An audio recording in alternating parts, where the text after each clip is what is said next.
I'm going to try to do here is the various types of wheel landings in the Champ. So you can see here, right now my airspeed's 70 miles per hour. Our Champ reads in miles per hour, not knots. So some Champs are different. So I'm on base at 70. Going to idle here, and I'll be slowing it down to 65. Chester traffic, Champ turning, short final for 17 Chester. Now you could do a nice 60. Actually, let's go ahead and, we'll be between 60 and 65. It's pretty smooth. I mean, ideally, what we teach here for members of our club is that 60 is the ideal approach speed. That is pretty well correct. Though, when you're doing a wheel landing, a little bit quicker can be just better to a small extent. Alright, so this first wheel landing, what we're going to do is more of like, I don't know how to describe it, you're just gonna have to follow along here. So we're doing about 60 right now. As we're approaching, we're holding it off here, we're adding in just a little bit of power.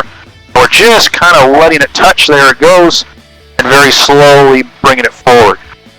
And power's off. We'll move over slightly here, back on the center line. We're still holding the tail up. I like to teach both in a Champ and in a Cub, hold that tail up as long as you can until it wants to come down because it's technically stalled. That is the safest way because we're not worried about gyroscopic precession at the slow speed.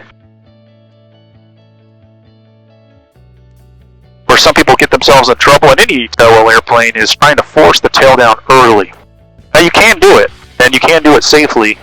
It just takes a little more practice by the pilot to make sure that they are really up to date on their airplane and can handle it. Because you have to be ahead of it, because it is going to want to swerve. And Chester traffic, Champ is clear of 17 Chester. One thing I do really like about the Champ over a Cub is flying from the front seat and good visibility. You know, I can see over the nose. You know, I mean, not as much as I might be able to see in other planes, but I can still see over the nose. I can taxi straight. I don't have to do the S-turns. When I have a student in the front, sometimes I'll have them do the S-turns just so I can see from the back. Altimeter is set. Door is in and locked. Everything else looks good. No one's coming in final. We're on frequency, though we also don't really have anybody around here that goes Nordo. Most people do have a read. Chester traffic, Champ taking the active 17, closed left traffic. Now let's do another one here. Also show some of the different kinds of takeoffs here. So this first one here that I'll do is what I'll call the easy takeoff. This is how I like to start people who are just transitioning to a Champ. So here we go. We're going to have the stick all the way back. Full power. As the power's up and it's accelerating, I guess we were looking at the airspeed, maybe 35. We go to neutral here. The tails just kind of want to come back a little bit, and then we'll just very gingerly pull it off. Very little pressure. You notice there's no swerving around. The airplane doesn't want to go left or right. We don't really have any gyroscopic precession. All we're doing is holding in a little bit of right rudder, and that's it. It's very little. And it's not the same amount of right rudder as I'm holding in here just to maintain a straight out. Here we're climbing at 60 miles per hour. We're nice and coordinated here. One downside of this camera position is you're not looking at the panel, so I will look at possibly moving it back the next time I do this.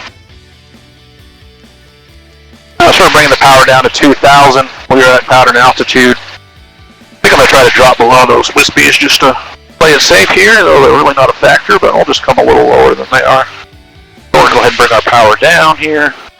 Bring it down to 1,400 RPM.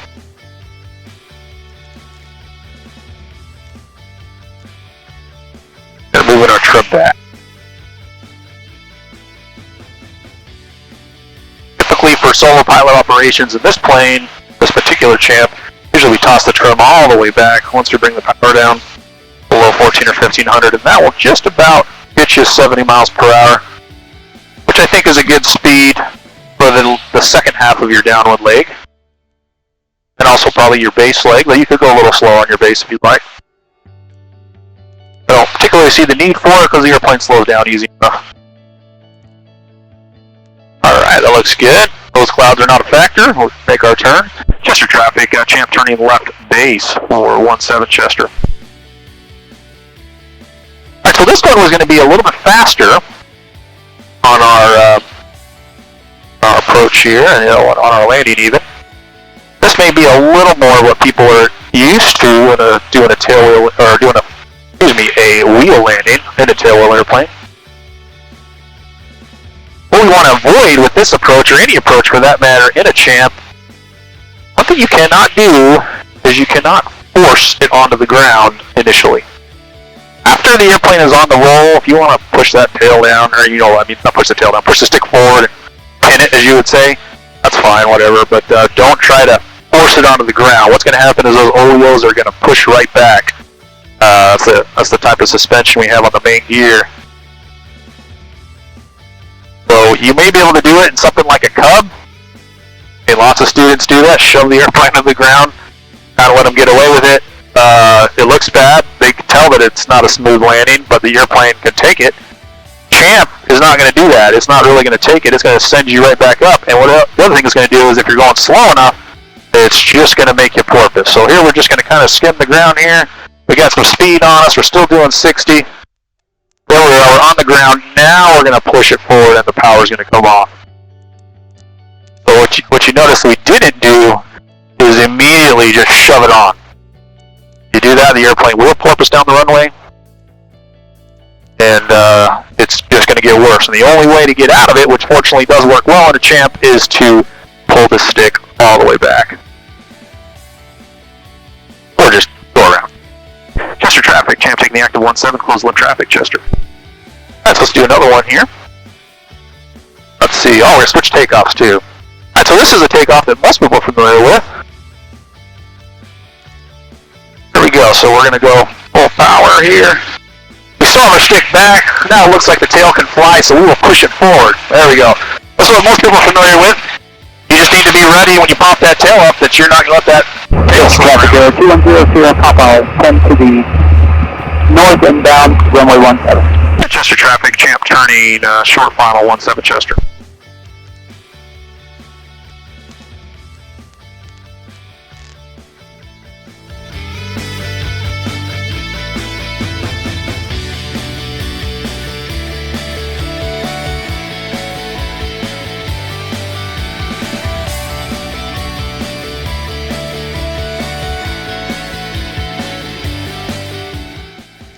As long as we start slowing down,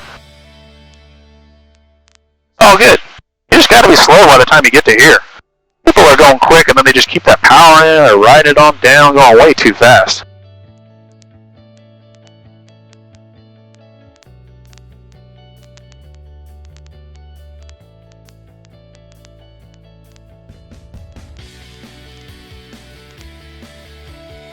Chester traffic, Champ taking the active 17, close left traffic, Chester. Alright, everything looks good. Exterior carb, trim, which is temperature, pressure, door, everything's good. Here we go, up and away. Alright, so we'll do that same kind of takeoff we did before. We'll pop the tail up. We're doing 40, 45, 50, and we can just lightly lift off. Alright, we don't need to wait until we're at 60. The airplane will accelerate just fine at 60.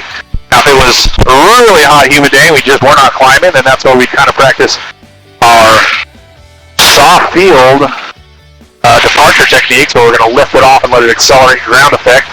You don't really need to do that, it climbs fine. But if you got an underpowered airplane, or like I said, just a really muggy day, maybe you do want to do that. Alright, we're good at altitude here. We'll bring our power down to 2,000. Let the nose drop here. All our carburetor heat. Oh, there's a pretty sweet sunset. You can't see it probably, but you will when I turn base. And we'll start bringing our power down. We'll do a 3-point this time. I think I only have like maybe 2 more landings left. Oh no, there's a thick layer right above me. I think we got enough distance between us though.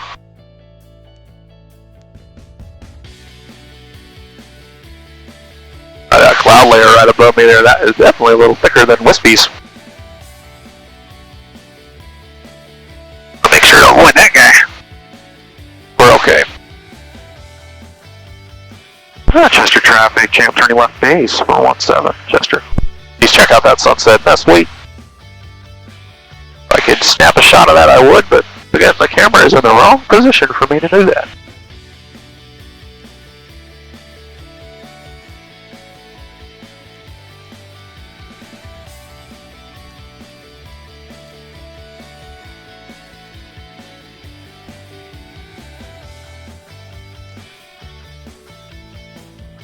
Alright, here we go. We're doing 70, bring it to idle, turning final.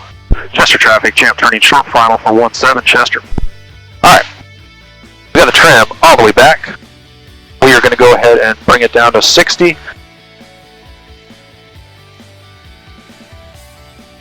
One thing we don't want to do is this. I don't like people go like this. They're like pitching up, and then they're pitching down, and they're pitching up, and they're pitching down. Trying to find that 60. Just set your pitch attitude. Should look like this. The speed will catch up with you. Maybe we're a little high here because I was dinking around with the pitching up and down, so we'll do a quick little forward slip here. Whee! Bring it out. We're back down to our slow speed.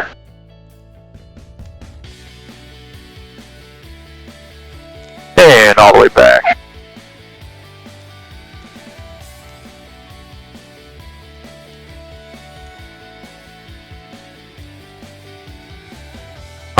Mixture is back in. Carpet was in before.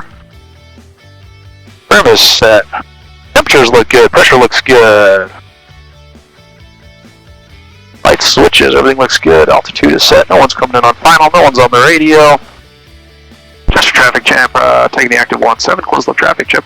Chester. Alright, so we'll do that first takeoff we did. We're going to do all the way back. This is the easy takeoff. Power's up, it's accelerating, I'm just at neutral stick here. The tail is kind of blowing itself up. We're at flying speed and we just give it a little nudge and off we go. So that takeoff is easy for new people.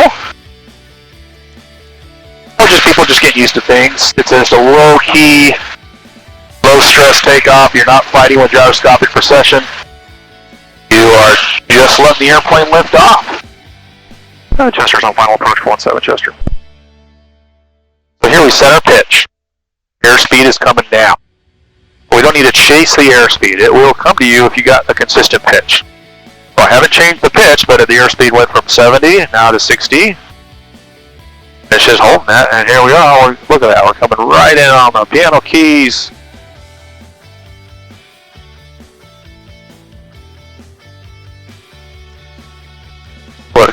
More. There we go. We'll get our flare in there. Oh, that was beautiful.